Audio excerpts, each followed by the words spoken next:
Taiwan fried bao, ha? Rice siopaw. Rice siopaw. Fried siopaw, yan. So, anong feeling yan? Anong feeling? Pork. Sige nga, bibili ako. Magkano?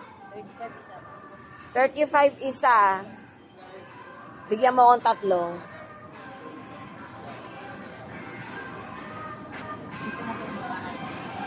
Titikman ko. Tingnan natin.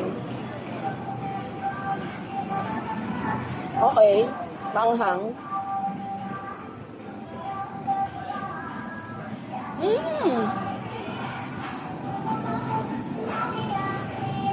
Ang sarap.